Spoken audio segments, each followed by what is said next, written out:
Ya, langsung saja di Visi Negarawan, kita tadi sudah memberikan opening atau pembukaan dengan pengantar pernyataan Presiden Prabowo Subianto dalam materi berita kita. Lalu sebelumnya juga Pak Prabowo sebelum jadi presiden ya, pada saat itu bulan Februari juga mengingatkan soal ya harus hilangnya koneksi, koncoisme dan lain sebagainya. Artinya sebenarnya sudah ada modal teladan dari elit politik kita untuk memperbaiki meritokrasi, terutama untuk birokrasi. Menurut Anda bagaimana, Prof. Chu? Gini, kalau dari segi political will ya, komitmen kayaknya nampak. Ya, pernyataan. Kayaknya nampak. Iya, ini iya.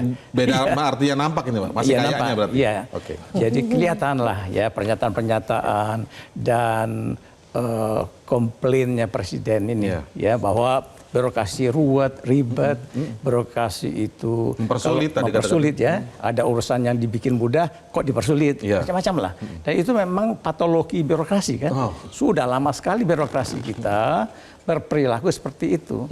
Dan politisi biasanya di awal-awal mereka menjabat gemes dan marah dan mengecam.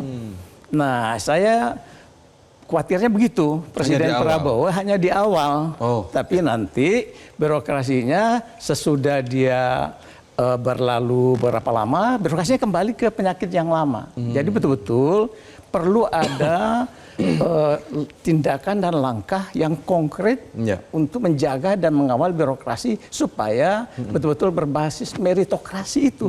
Apa itu? Berbasis prestasi, kompetensi, kinerja. Tidak ada yang bisa naik dalam pangkat dan jabatan tinggi kalau mereka tidak berprestasi. Kalau mereka hanya punya koneksi, kalau ada koncoisme, kampungisme, itu juga terjadi. Sekampung ya? Sekampung. Ya kan. Jadi, kalau dinasti sama juga? Dinasti ya lebih parah lagi. Lebih parah lagi. Lebih parah lagi. Karena itu merusak demokrasi. Ya, kalau ini birokrasi yang kayak gini itu mengganggu pencapaian program dan kegiatan pemerintah.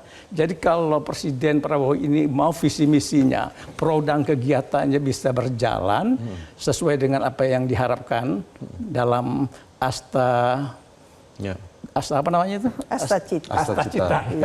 Nah, maka itu birokrasi itu betul-betul menjadi mesin kan, penggerak.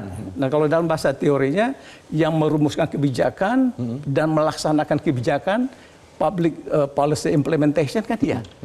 Bikin program, perencanaan, penganggaran birokrasi, Mas. Jadi kalau itu tidak punya kompetensi, bisa kemana-mana itu program dan kegiatannya. Tidak mencapai apa yang ditarget oleh Presiden. Jadi betul-betul diharapkan Presiden tidak hanya start awal kayak gini, tapi juga harus diikuti dengan tindakan dan lanjutan program konkret. Bagaimana? Jadi jangan hanya geram di awal ya? Jangan hanya geram di awal. Oke, kalau Prof. Siti Zuhro melihatnya seperti apa? Kalau saya sih selalu begini, hal-hal yang baik itu harus diawali dengan siapa yang akan mengontrol dan mengendalikannya. Maksudnya begini, kalau kita mau melakukan pemberantasan korupsi, maka pemberantas korupsinya harus punya integritas yang jauh lebih baik. Kalau kita mau mengawal agar meritokrasi berjalan dengan baik, maka pimpinan politik atau elit politik di atasnya memang harus juga berbasis meritokrasi dan menjadi teladan. Kalau kita sering dengar teladan selalu berada di kepalanya begitu. Nah, kita sudah punya cukup modal itu tidak? Atau dengan pernyataan Pak Prabowo saja kita sudah cukup yakin bahwa kemudian perbaikan di bawahnya meritokrasi bisa terjadi? Iya, yang jelas memerlukan tidak sekedar political will ya tadi, tapi political commitment dan law enforcement. Jadi harus lengkap. Ketika ada political will diiringi topang oleh political commitment dan dikuatkan dengan law enforcement, berarti di situ ada penegakan hukum sehingga ada keterikatan dan sebagainya. Komitmen artinya ya enggak mencela-mencela gitu. Jadi kalau memang sekarang Pak Prabowo bertekad untuk menjadikan birokrasi itu roda pembangunan diisi oleh SDM-SDM yang meritokrasi tadi itu, tidak karena nepotisme dan kolutisme, lah itu bagus sekali. Dan itu diterapkan secara berkomitmen tinggi. akan ada penalti kalau itu main-main. Nah, birokrasi kita ini kan usianya sudah 79 tahun. Seumur Republik ya. Iya, rencananya kita akan menyongsong 100 tahun. Nah, kalau tidak dimulai sekarang ini masuk di Astacita poin 7. Reformasi birokrasi. Selain nanti ada reformasi hukum. Lah, birokrasi disebutkan di situ. Ini Astacita ke-7, poin ke-7. Maka berarti harus dilaksanakan gitu. Lah, untuk dilaksanakan, kita ini kan sudah jelas punya grand design reformasi birokrasi nasional. Sebenarnya ada tahun 2010 sampai 2025 kemarin. Lah, tentu sebagai grand design roadmap-nya itu juga diturunkan di situ. Artinya apa? Di situ sudah mulai dievaluasi achievement-nya sampai di mana. Komitmen tadi itu untuk mengukur komitmen. Oh, ternyata komitmennya lentur.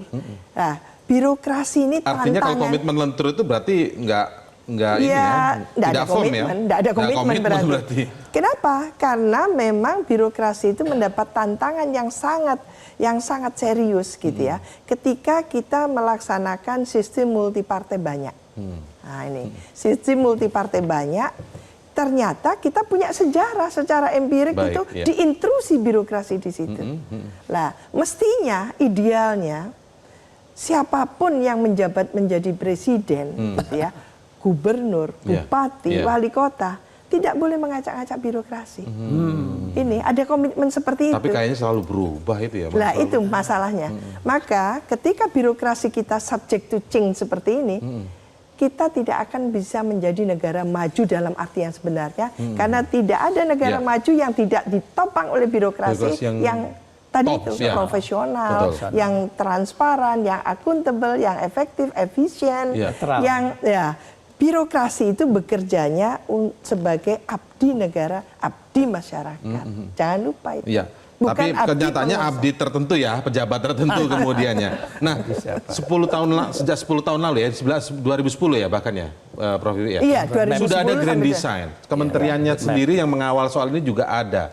Tapi kemudian kalau kita melihat kendala-kendala seperti itu Pak Sukidi, menurut Anda terwujudnya birokrasi yang tadi itu merit dan profesional dan lain sebagainya itu too good to be true tidak? Maksudnya ini jauh panggang daripada api kalau kemudian kondisinya yaitu tadi teladannya sudah ada belum? Kalaupun teladannya ada, apakah itu menjamin ke bawahnya juga bisa berjalan dengan baik tidak? Indonesia yang justru dipimpin oleh pemimpin yang tidak memenuhi apa yang ia ucapkan kepada rakyatnya. Kepada rakyat, pemimpin berpidato tentang pentingnya meritokrasi, tetapi yang dikerjakan adalah kakistokrasi. Apa itu? Kakistokrasi adalah pemerintahan yang dihuni oleh mereka yang memiliki standar moral yang terburuk di antara kita. Mereka yang terlilit korupsi, mereka yang terlilit integritas moral yang rendah. Sehingga kakistokrasi ini sebenarnya menjadi momok terbesar kita dalam mengelola Indonesia Raya yang diciptakan oleh Ibu dan Bapak Pendiri Bangsa. Karena itu kita harus menyadari bahwa Indonesia Raya yang kekal dan abadi berdasarkan Pancasila itu harus dibangun pertama dan utama di atas fondasi meritokrasi. Karena apa? Karena meritokrasi ini memberikan ruang kesetaraan kepada semua anak bangsa untuk pertama memiliki kompetensi, tapi lebih dari itu adalah memiliki wisdom. Karena kompetensi dan wisdom ini, kemampuan teknokratis dan kebijaksanaan inilah yang menjadi dua kombinasi yang ideal untuk memajukan Indonesia Raya. Yang kedua adalah aspek keteladanan moral. Dan ini yang lemah dari pemimpin kita. Keteladanan moral ini tidak ditunjukkan pada perilaku yang luhur, yang beretika, dan terutama yang menjiwai mahkota Pancasila itu sendiri. Karena itu menjadi pemimpin yang berkomitmen pada meritokrasi itu harus disertai dengan keteladanan luhur. Tanpa keteladanan luhur, meritokrasi hanya sekedar jargon politik dan akhirnya menjadikan kita jatuh pada satu situasi di mana standar moral dalam penyelenggara negara itu begitu rendah. Berarti ini lebih jauh lagi harapan kita bisa terwujud meritokrasi dalam waktu dekat ini? Lebih jauh lagi, karena yang terjadi bukan meritokrasi, tetapi praktek-praktek yang ditandai dengan koncoisme, terutama mengangkat mereka hanya berdasarkan dukungan politik, hanya berdasarkan koncoisme, senioritas, dan politik merangkul yang dimaksud, yang seringkali disebutkan begitu, itu menurut Anda menjadi kendala? Politik merangkul justru mengabaikan prinsip meritokrasi. Karena meritokrasi itu sebenarnya terutama dipopulerkan oleh sosiolog Michael Young. Karena Michael Young mengamati bahwa selama ratusan tahun masyarakat itu dikendalikan oleh dua medan pertempuran. Pertempuran pertama adalah prinsip seleksi berdasarkan keluarga, nepotisme. Yang kedua prinsip seleksi berdasarkan meritokrasi. Nah, impian untuk tegaknya Indonesia Raya itu tidak akan pernah tercapai jikalau prinsip seleksi itu berdasarkan keluarga, berdasarkan koncoisme.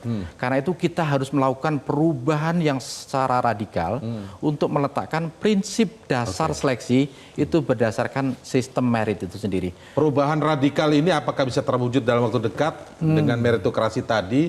Apakah sudah cukup masuk pada asta cita di poin ke-7 kalau tidak salah tadi?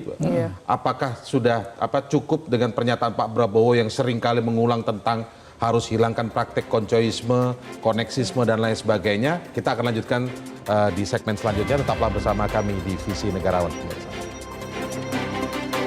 Jelajahi cara baru mendapatkan informasi. Download Metro TV Extend sekarang.